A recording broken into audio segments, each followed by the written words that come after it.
Nah, hari ini saya mau cerita tentang seorang tokoh yang ada di Perjanjian Baru, ya, yang dipandang sebagai orang yang tidak layak, dianggap sebagai orang yang tidak pantas, sebagai orang yang istilahnya ya licik, yang nggak pernah disukai, dimusuhi, tetapi dia mendapatkan kasih karunia. Siapa dia, saudara? Yang naik ke pohon ara, siapa? Sakeus. Kita buka Lukas pasal 19. Lukas pasal 19 ayat 2-10. Saya percaya Anda sudah sering dengar kisah ini, bahkan anak-anak sekolah minggu udah diajarin banget bagaimana Sakeus, bahkan ada lagu tentang Sakeus yang pendek naik pohon ara dan sebagainya. Tapi hari ini coba perhatikan. Nah, Sakeus ini di ayat yang kedua dikatakan di situ ada seorang bernama Sakeus. Siapa Sakeus? Kepala pemungut cukai. Ngapain tugasnya dia tuh, saudara? Pemungut cukai, kepala bea cukai ngapain? Ini kalau bahasa kerennya di kita, ini dikenakan pajak gitu, saudara. Ya, pajak. Nah, Sakeus ini kepala, jadi pimpinan bea cukai, kepala yang mengutin pajak. Dan saudara, waktu zaman dulu seorang kepala pemungut cukai itu dimusuhin. Kenapa? Karena dianggap sama sebangsanya Sakeus ini pengkhianat. Dia orang Yahudi tetapi ngambilin pajak dari warga atau rakyat atau sebangsanya. Dianggap dia juga berteman dengan orang Romawi yang saat itu menguasai, sehingga dianggap musuh. Apalagi ya Sakeus ini kepala pajak, di mana orang-orang membayar pajak dengan begitu berat. Padahal mereka juga hidup susah, ya maksudnya mereka itu juga hidup harus mencari nafkah dengan berusaha begitu rupa. Sekarang diperes istilahnya, dikenakan pajak yang tinggi, saudara. Alkitab mengatakan dia seorang yang kaya karena dari pajak yang dia ambil, dari cukai yang dia ambil dari bangsanya, membuat dia menjadi kaya. Tetapi dia dibenci banget oleh sebangsanya karena udah gua susah lu peres. Ngerti gak sih, saudara? Sebel empat gitu ya. Padahal kan kita sama-sama nih, satu bangsa, satu negara, tapi meres gitu. Tahu nggak rasanya kayak gimana kalau kita itu punya kenalan yang ngambil keuntungan dari kita, saudara. Maka nggak aneh dia dimusuhi, dianggap tidak layak. Padahal orang tuanya memberi nama dia Sakeus. Dalam bahasa Ibrani Zaki, saudara, itu artinya adalah orang yang murni, orang yang kudus, orang yang saleh, orang yang diharapkan menjadi orang yang benar. Maka dia diberikan nama Sakeus. Tetapi apa yang terjadi atas hidupnya? Nama itu adalah sebuah identitas. Nama itu sangat penting, sebuah identitas. Nggak sembarangan, saudara. Waktu saya memilih nama Angelina Amelia. Bukan mau keren-kerenan, bukan mau gampang AA gitu ya. Angel kan A, Amelia A, jadi double A. Bukan, saudara. Tapi waktu saya pelajari dan mengerti arti Angelina, itu dari angel, malaikat pembawa kabar baik. Amelia, rajin dan semangat. Dan itu kayaknya yang saya ingin jadikan identitas saya. Pembawa kabar baik yang rajin dan semangat. Paham, saudara? Yakub penipu diganti sama Tuhan menjadi Israel. Dari nama penipu diganti Israel, itu artinya pangeran yang berkuasa karena Tuhan. Nama sangat penting. Jadi saya percaya Sakeus pada waktu diberi nama sama orang tuanya. Orang tuanya menginginkan hidupnya si Sakeus ini apa saudara? Kudus, suci, saleh, murni, jadi orang benar. Dan saya percaya Sakeus tahu arti namanya. Nah saudara, Sakeus ini juga tentunya tahu namanya sebetulnya saleh, murni, kudus, benar. Tapi hidupnya kok tidak sesuai dengan namanya. Dia jadi orang yang suka peres orang, yang menyakiti hati sebangsanya, dimusuhin. Bukan orang yang kudus, bukan saleh. Dan rasa terintimidasi hidupnya itu pasti dia rasakan. Dan saudara lihat ayat berikutnya, ia berusaha untuk melihat orang apakah Yesus itu, tapi ia tidak berhasil karena orang banyak sebab badannya pendek. Jadi Sakeus ini saudara orang yang dibenci, tidak layak, ya tidak pantas saudara, diejek, dihina, dikucilkan. Tapi kaya, ya kaya hasil korupsi.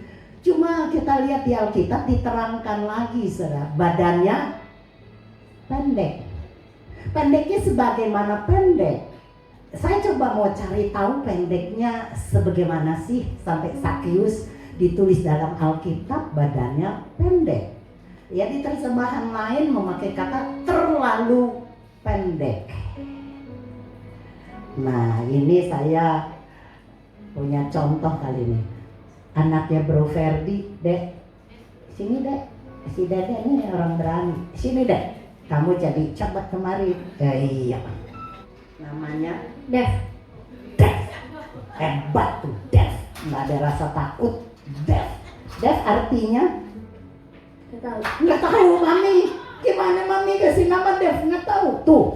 Tapi Mami kasih tahu namanya artinya. Ya, Dev dari David.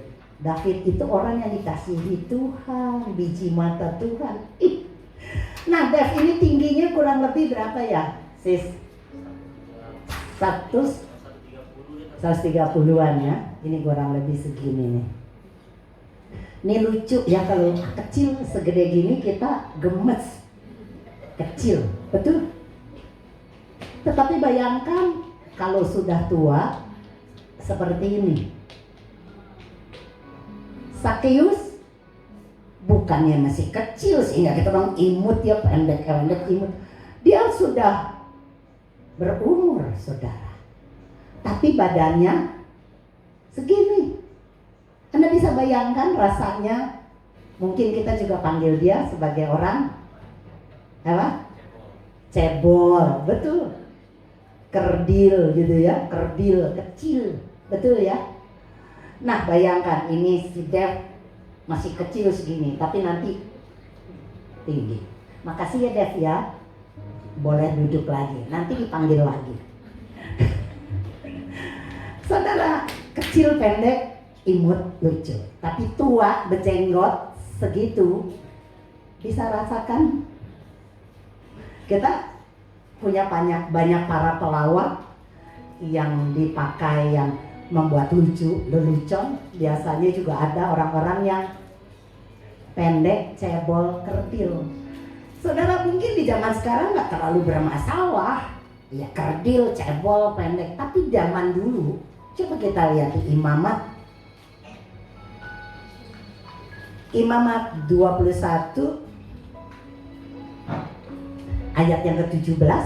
Katakanlah kepada Harun begini, setiap orang dari antara keturunanmu turun-temurun yang bercacat badannya, janganlah datang mendekat untuk mempersembahkan santapan Tuhan. Kemudian ayat yang ke-20, orang yang berbonggol atau yang kerdil badannya, atau yang bular matanya, orang yang berkedal atau berkurap, atau yang rusak buah pelirnya. Saudara bayangkan, orang yang cacat di zaman dulu tidak boleh mempersembahkan korban. Kita baca tuh cacat-cacatnya, ya, matanya berkedal, kurap, dan termasuk orang yang kerdil, orang yang pendek, orang yang cebol, orang yang cacat tubuh ibunya nggak boleh ke rumah bait Tuhan mempersembahkan korban. Jadi Sakeus nggak bisa ke bait Tuhan. Dia nggak boleh selamanya masuk ke rumah Tuhan. Kalau zaman sekarang nggak boleh ke gereja. Coba bayangkan kalau di gereja dikasih pengumuman seperti itu. Wah, saudara, waktu kita udah dimusuhin, nggak layak, namanya kelihatannya murid tapi hidupnya bejat gitu kan. Nggak boleh ke rumah Tuhan karena cacat. Di zaman dulu cacat itu bukan sesuatu yang wajar. Kita pikir orang cacat ya udahlah cacat ya. Tapi coba kita lihat Yohanes pasal 9 ayat 1 sampai 2. Waktu Yesus sedang lewat, ia melihat seorang yang buta sejak lahirnya. Murid-muridnya bertanya kepadanya, "Rabi, siapakah yang berbuat dosa? Orang ini sendiri atau orang tuanya sehingga dia dilahirkan buta?" Di zaman dulu kalau cacat dicari. Lu cacat kenapa? Dosa ya? Atau karena orang tuanya? Dia cacat sejak lahir. Dia juga gak kepengen cacat, tapi dari lahir. Herannya orang-orang selalu kepo. Mau tahu aja gitu. Lu cacat karena dosa ya? Atau dosa orang tuanya? Jadi saudara, saya mau gambarkan ini latar belakangnya supaya Anda paham Sakeus itu seperti kayak gimana sih.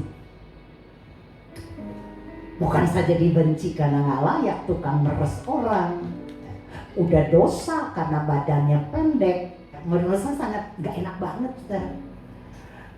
Orang gak mau cacat disalahin, cacat dosa. Dia tinggal di kota Yeriko. Lukas 19 ayat 1, Yesus masuk ke kota Yeriko.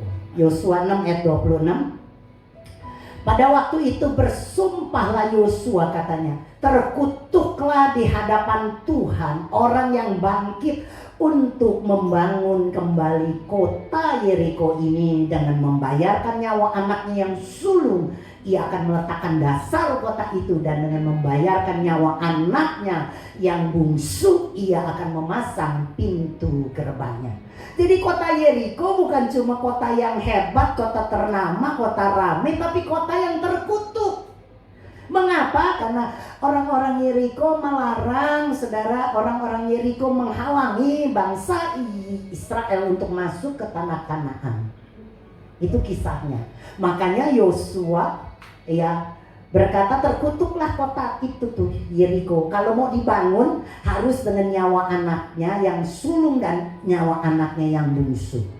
Kalau Anda baca itu digenapi pada zaman-zaman raja-raja. Dibangun kota Yeriko dengan mempersembahkan anaknya yang sulung dan darah anaknya yang bungsu.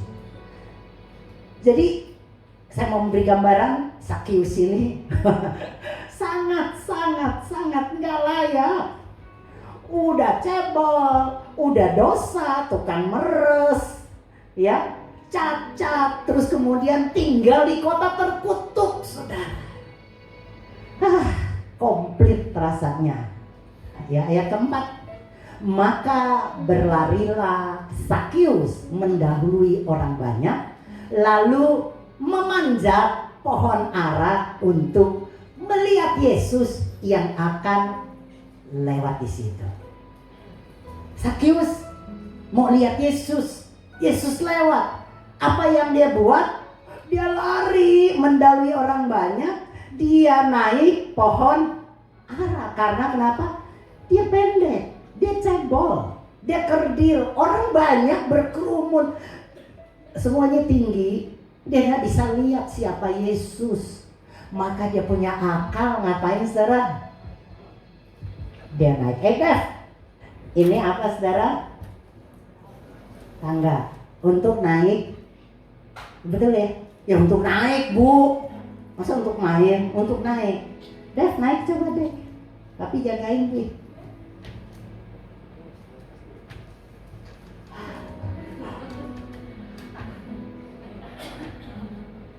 Weh, ini berani nih. Ini Sakeus, anggapnya lagi mau naik. Ini aja dia tadi mukanya sedikit turun deh. Ya, tapi dorong situ lagi. Nah, coba kita bayangkan kalau pohon setinggi itu gampang naiknya. Walaupun mungkin bagi Sakeus sedikit, ya tapi ini coba. Dek, naik dek.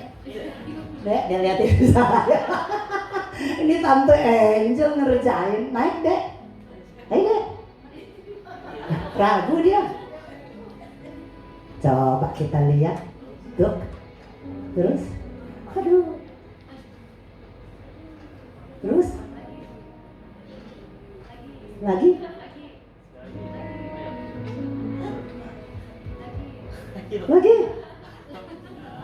Lagi.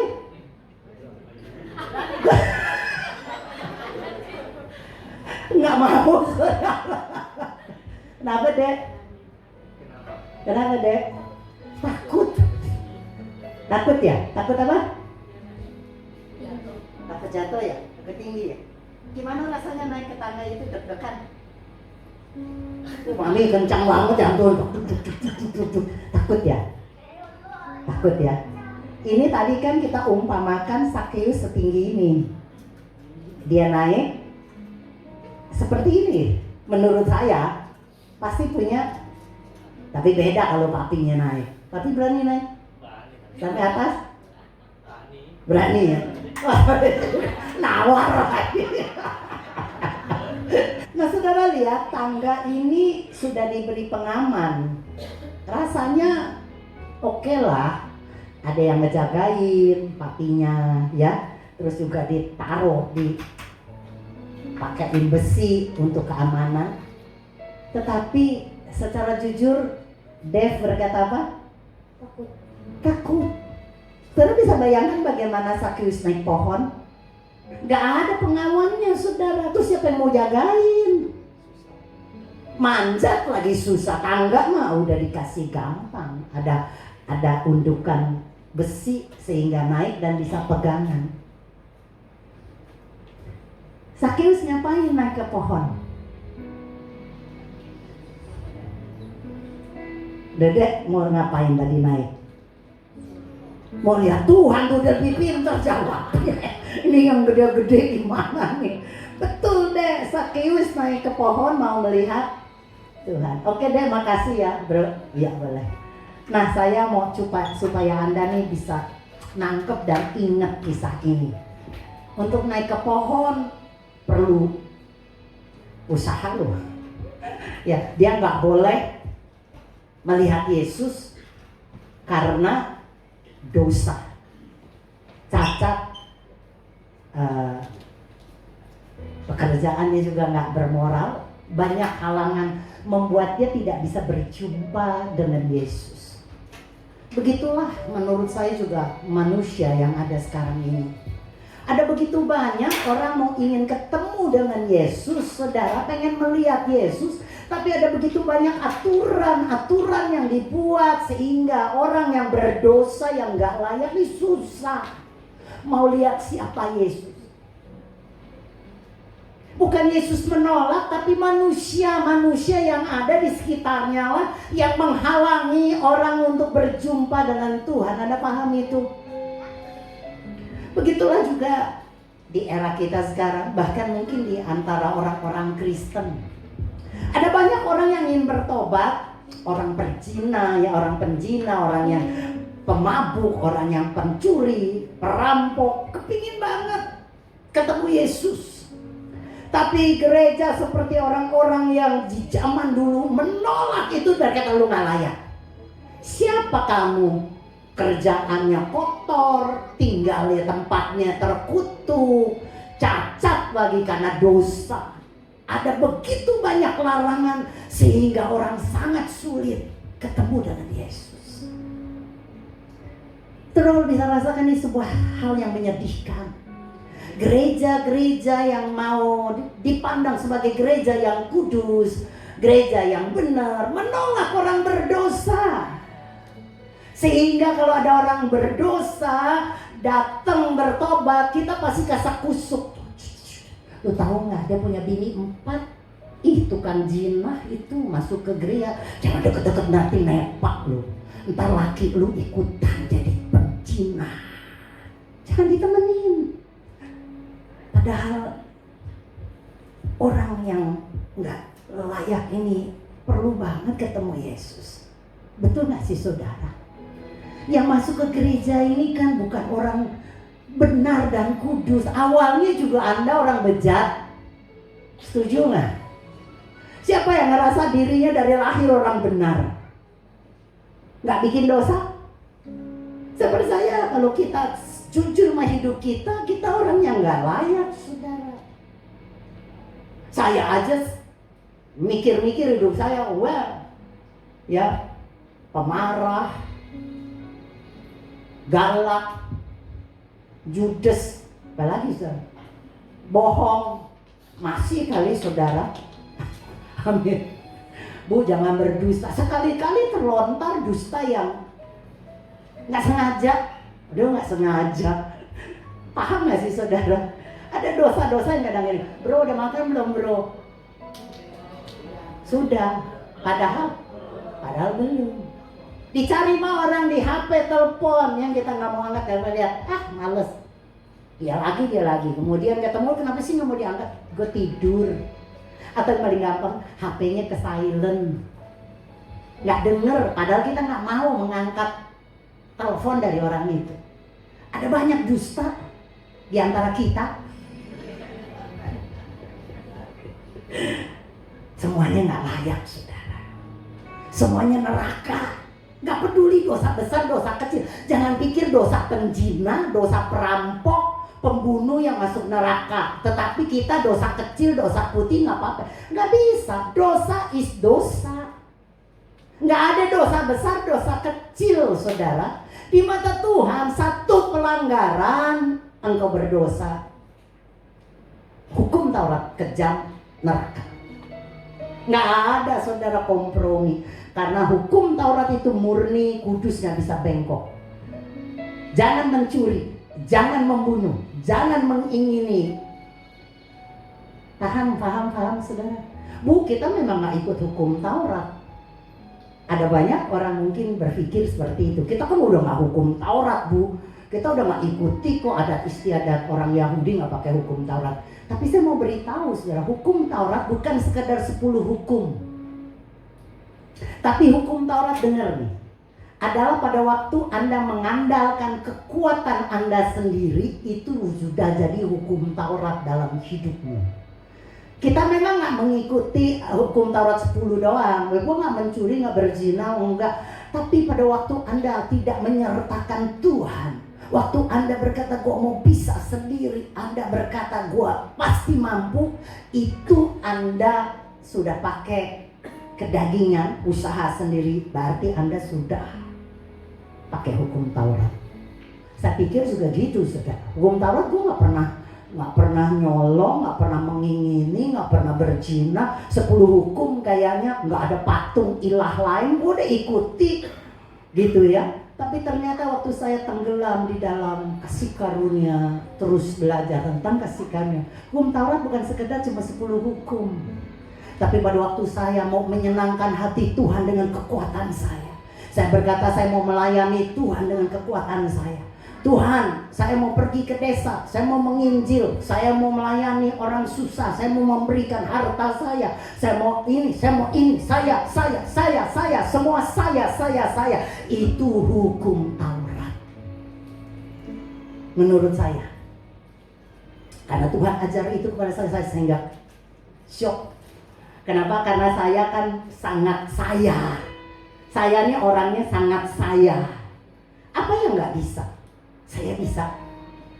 Ingat pada waktu bangsa Israel mendapat hukum Taurat, karena mereka merasa tidak butuh Tuhan. Jadi mereka berkata, udahlah Musa, lo naik aja ke gunung, kasih hukum-hukum Tuhan, nanti kami taati. Berikan aja perintahnya, kami pasti bisa. Mereka andalkan kekuatan sendiri, rasanya tidak butuh Tuhan, pokoknya bisa. Keselamatan dengan usaha, bro. Puasa, melayani perpuluhan. Ya, kalau enggak neraka. Keselamatan kita usahakan. Kita masih doa, kita masih berperang, deklarasi dan sebagai pokok kita usahakan, kita usaha. Padahal kasih karunia berkata keselamatan itu gratis, cuma-cuma. Terima saja, percaya engkau sudah selamat. Nggak ada usaha kita sama sekali. Aduh, kalau pakai usaha kita nggak bakal bisa mencapai surga, saudara. Sungguh terlalu tinggi dan kudus Tuhan kita. Tapi bersyukur Dia yang tinggi dan kudus turun menjadi anak manusia untuk memberi keselamatan buat kita, sehingga kita nggak perlu berupaya, berusaha begitu rupa, tapi kita asal percaya selamat. Bukankah itu anugerah yang sangat luar biasa, saudara? Amin. Dan yang menarik, saudara, dia panjat walaupun dia takut, saudara. Ya, dia usahakan. Menjadi pertanyaan, kenapa sih dia kepengen lihat Yesus segitu rupa? Padahal saya percaya waktu dia berlari, orang-orang ngomong, wih, Sakeus. Betul gak, saudara? Orang mungkin mencibir, menghina si pendosa itu. Ini gak layak. Ngapain dia kemarin udah desek-desekan terus upaya naik pohon. Coba kok pohon ara. Saya beberapa kali ke Israel, beberapa kali ke pohon ara Sakeus. Itu ada di kota Yeriko. Sampai sekarang masih ada. Coba lihat gambarnya saya. Tuh dia saya. Masih kurus kering kerantang. Yang mana saya, saudara? Yang belang-belang. Yang pakai garis baju merah putih. Pohon ara ini banyak macam, ya. Ada yang namanya Ficus carica, itu batangnya pendek, batangnya yang nggak tinggi juga kecil. Saya punya pohon ara di atas. Ada beberapa pot gede pohon ara tuh kalau lagi berbuah, ya saya suka pariki itu khususnya makan karena memang enak, saudara, dan banyak gunanya. Itu pohon saya ya Ficus carica karena pendek. Tapi ini kedua yang namanya pohon ara Ficus sycamore, atau mungkin orang Indonesia sycamore. Itu pohon ara yang jenisnya besar batangnya, dahannya, dan tinggi. Sampai tingginya bisa 15 meter. Ini tingginya kurang lebih berapa, Pak Riki? 4 ya? Kurang lebih 4. Jadi 15 meter, kalikan saja berapa kali ini. Bisa ngebayang? Sakeus pendek, kecil, cebol, naik ke pohon tinggi. Dev aja takut. Dan pohon ara yang lain coba. Nah ini Taman Getsemani juga banyak pohon-pohon ara, saudara. Ya, lihat batangnya. Ya, ini pohon ara, lihat saudara. Itu juga sudah ke bawah, padahal tinggi. Batangnya segede-gede. Orang bilang segede gaban.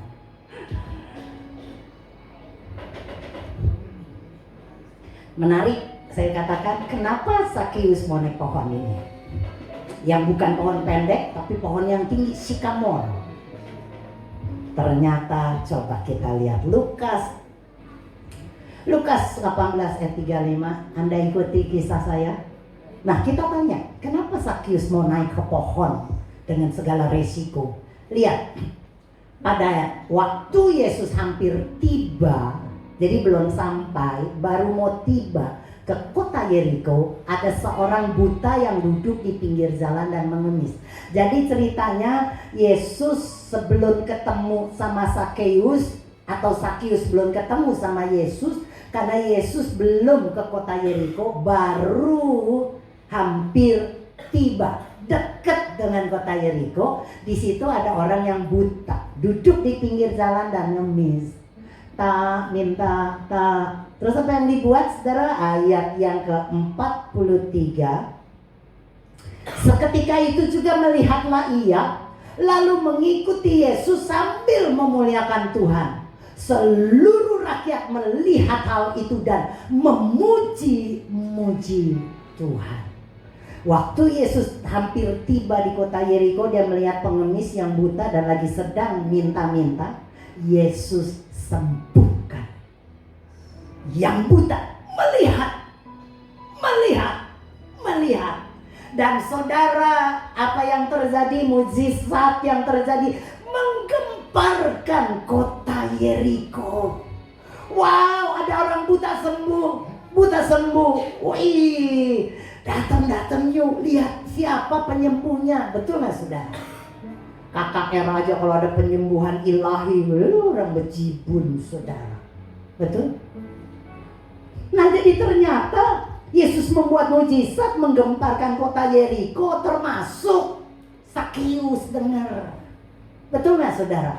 Di mana-mana orang cerita, Yesus penyembuh buta sembuh. Sakeus dengar saudara, dan tiba-tiba timbul keinginan dia.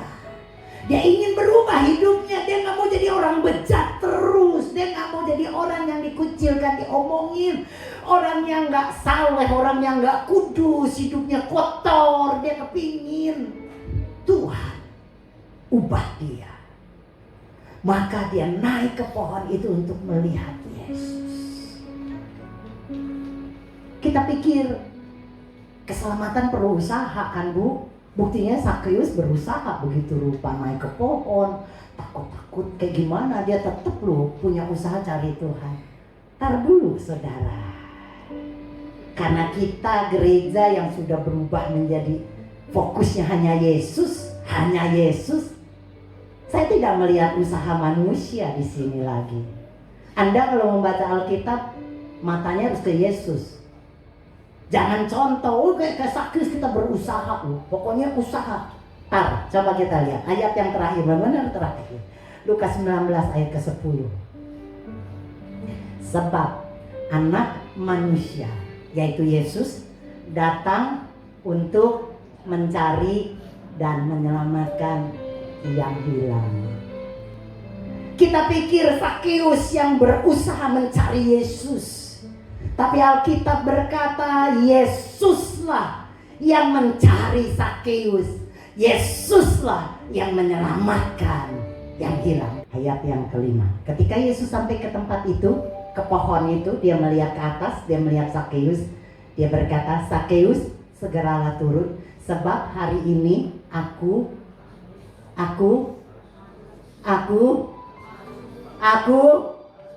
harus. Siapa yang mengharuskan? Luar biasa Tuhanmu. Wah, jadi kita pikir Sakeus cari keselamatan dengan usahanya naik pohon. Bukan saudara, Yesuslah yang mencari. Maka dia berkata, aku harus menumpang di rumahmu Sakeus. Aku harus melintasi kota Yeriko. Ada kata harus. Termasuk di sini Yesus harus ke kota Yeriko. Karena dia harus mencari, menyelamatkan Sakeus. Amin. Jadi anugerah Tuhan yang luar biasa. Keselamatan bukanlah hasil usaha manusia, tapi semata-mata karena kemurahan anugerah Tuhan. Dia harus menyelamatkan Anda. Dia harus menolong Anda. Dia harus. Kenapa? Hatinya, belas kasihannya, cintanya. Kalau Anda baca di Perjanjian Baru, ada begitu banyak kata belas kasihan. Berbelas kasihanlah Yesus, maka belas kasihan Tuhan. Berbelas kasihan Yesus, belas kasihan. Belas kasihan adalah kasih karunia. Saya berdoa Anda paham ini, mengerti betapa luar biasanya Bapa Anda. Oh, kalau saya mau cerita tentang Yesus, rasanya mulut saya nggak pernah mau berhenti, saudara. Karena saya merasakan di dalam ada kehangatan yang membakar, yang menyemangati, yang membuat saya kayaknya gak pernah berhenti menceritakan kasihnya yang begitu baik dan luar biasa. Kenapa kayak gitu? Karena saya alami sendiri, dia sangat baik. Di tengah keadaan tidak baik, dia tetap baik. Di tengah pergumulan, dia tetap baik. Di tengah kesakitan, dia tetap baik. Di tengah pengkhianatan, dia tetap. Di tengah kemiskinan, dia tetap. Gak pernah sedikit pun dia jahat kepada Anda. Lalu Anda tahu hatinya seperti ini, tidak akan pernah bisa menggoyahkan kita. Amin. Teman saya pernah WA, dia berkata, "Jel, hebat ya, gua melihat hidupmu yang tegar luar biasa, dengan masalah keluarga, masalah penyakit, tapi gue lihat lu kuat. Bahkan di tengah permasalahanmu, engkau gak pernah lalai memberikan renungan kepadaku. Lagi bermasalah, lagi punya masalah, entah sakit penyakit, saya tetap melayani. Saya tetap kalau dijadwalkan berkhotbah, saya tetap berkhotbah. Di tengah kepingan hati yang hancur lebur, saya tetap berdiri." Kenapa? Hebat ibu. Anak sakit, tetap khotbah karena pelayanan. Suami nggak baik, saya tetap khotbah. Saya lagi hidup menderita, saya tetap khotbah. Bukan karena saya hebat, tetapi karena saya sudah merasakan kasihnya yang menghangatkan hidup saya, memeluk saya dengan begitu rupa, sehingga saya berkata apapun tak peduli, asal ada Yesus dalam hidup saya akan selesaikan tugas saya sampai finish, sampai maut memanggil saya pulang dengan damai tentunya. Saya berkata, saya ingin ya Bapa tetap didapati menjadi contoh bagi banyak orang, bukan karena hebatnya saya, tapi karena mereka tahu hebatnya Yesus dalam hidup saya. Amin. Tutup Alkitab saudara, puji Tuhan.